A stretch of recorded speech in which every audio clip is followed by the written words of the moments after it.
Contabilidade para não contadores, parte 4. Vamos iniciar hoje com uma pequena revisão do que nós falamos na aula passada e vamos começar falando sobre o que são demonstrações financeiras. Na aula passada a gente falou sobre demonstrações financeiras e a gente sabe que demonstrações financeiras são relatórios contábeis que demonstram a situação financeira da companhia. Todo mundo relembra, né? Então, demonstrações financeiras é isso. Falamos também sobre principais relatórios de demonstrações financeiras. Citamos o balanço patrimonial, que são a composição das contas patrimoniais. Falamos da DRE, que são a composição das contas de resultado, né, de exercício, receita versus despesa, onde se apura o lucro da empresa. Falamos sobre o demonstrativo de fluxo de caixa, onde se apura as entradas e as saídas de dinheiro e verifica se a empresa tem recurso disponível. E falamos também sobre notas explicativas, onde explicam os números das demais demonstrações. Falamos também sobre o período de apresentação das demonstrações, não sei se vocês lembram, que geralmente se apresentam no final do exercício em dezembro, mas também há empresas que fazem apresentações trimestrais e semestrais. Falamos, por último, dados para publicação, né, que as demonstrações financeiras precisam ter o nome da empresa, título do relatório, período, valores, moeda de apresentação e, no mínimo, 2 exercícios, né, para valer a comparabilidade das demonstrações financeiras. Bom, hoje nós vamos entrar um pouquinho mais a fundo falando do que é balanço patrimonial.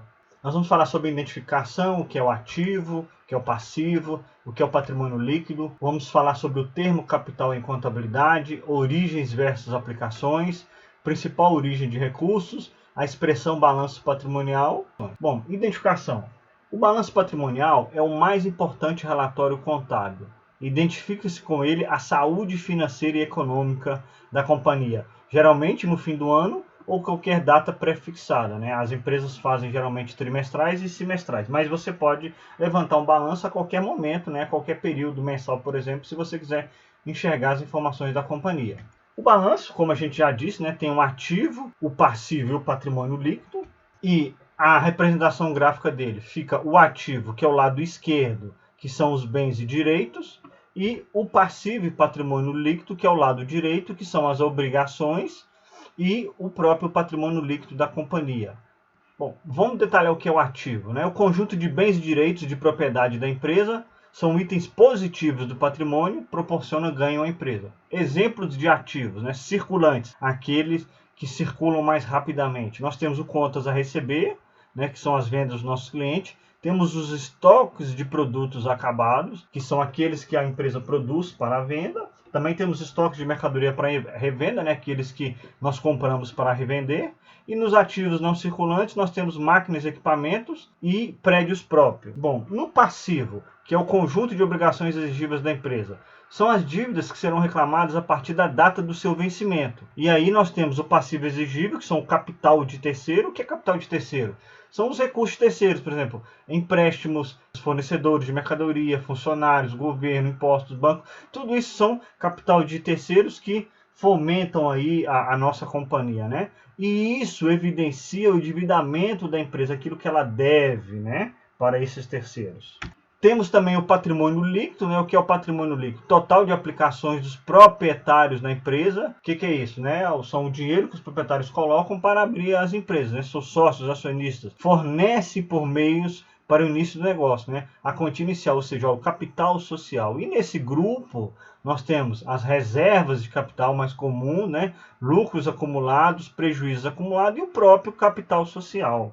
A gente pode dizer que, enxergando esses 3 grupos, nós temos que o patrimônio líquido é igual ao ativo, bens mais o direito, menos o passivo exigível, que é as obrigações exigíveis da empresa, né? Bom, vamos conhecer um pouquinho o que é o termo capital em contabilidade. Capital é igual a recursos. Então nós temos capital de terceiro, que é o capital alheio, por exemplo, fornecedores, né? Que é igual às obrigações, o passivo mais capital próprio, que são os recursos financeiros ou materiais dos proprietários sócios ou acionistas, que é igual o patrimônio líquido. Então, o termo capital em contabilidade quer dizer aquilo que tem como obrigação, que gera origem de recurso para fazer as aplicações de recurso. Origem de recurso, o capital de terceiro, e nós vamos falar um pouquinho mais para frente para vocês verem o que é origem e aplicações de recurso. Então, o termo capital em contabilidade, ele vem, como eu disse, o capital total, as obrigações, que é o capital de terceiro, e o patrimônio líquido, capital próprio. No patrimônio líquido é o capital dos sócios e o capital de terceiros, fornecedores, bancos, empréstimos, colaboradores, como a gente falou, né? Isso aí monta aí o capital total da companhia.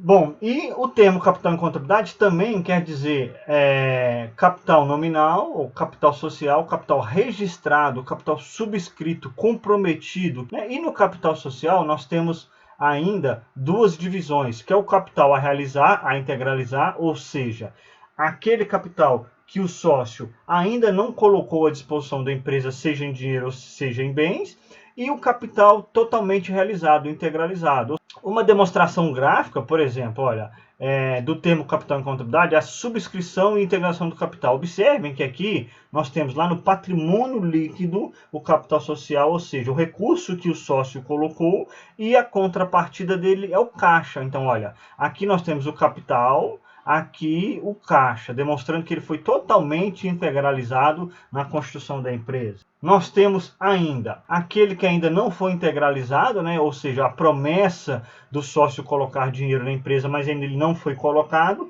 Observe que ele está lá no patrimônio da companhia, no patrimônio líquido, como uma promessa e uma conta redutora, mostrando que essa promessa não foi realizada ainda, não é verdade? E a partir do momento que essa promessa é realizada, ou seja, o dinheiro que o sócio prometeu é colocado na empresa, olha só que ele se torna integralizado, olha, virou caixa, entendeu? Então isso aí é as expressões de capital integralizar e capital integralizado. Bom, ainda temos formas de subscrição de capital, ou seja, de integralização na contabilidade, né? De uma promessa de 200 mil e uma parte feita imediata no valor de 40 mil e uma parte ainda integralizar, ou seja, os sócios podem prometer um capital, integralizar uma parte e ficar por integralizar outra parte. Bom, com isso a gente consegue entender o que são origens e aplicações de recursos, né?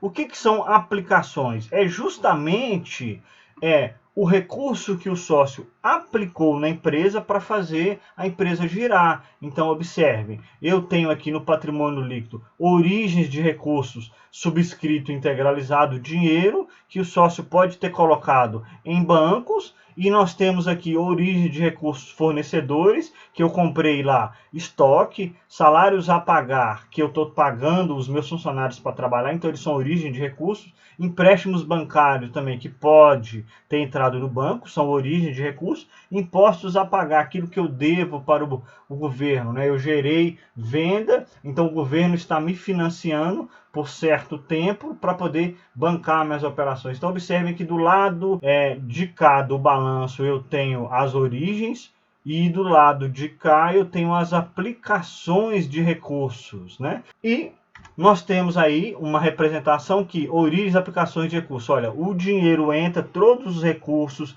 entram através de capital de terceiro e próprio e se destinam a aplicações de recursos, né? Eu aplico dinheiro em caixa, pego o dinheiro emprestado no banco, aplico em caixa, ou aporto o capital em dinheiro, aplico em caixa, compro mercadorias dos fornecedores, aplico em estoque, compro, faço um empréstimo para adquirir máquinas, aplico em estoque, né? E assim sucessivamente. Bom, e aí vem uma pergunta interessante sobre origem e aplicações de recursos. A quem pertence o lucro, né? A principal origem de recursos por que se fala principal origem de recursos? O sócio aporta dinheiro, né, para girar sua empresa, e tudo que a empresa gera de lucro, isso pertence aos proprietários. Então a gente fala, o lucro é a remuneração ao capital investido na empresa pelos proprietários. Por fim, aquela explicação da expressão da balança comercial. O que é a balança comercial em contabilidade?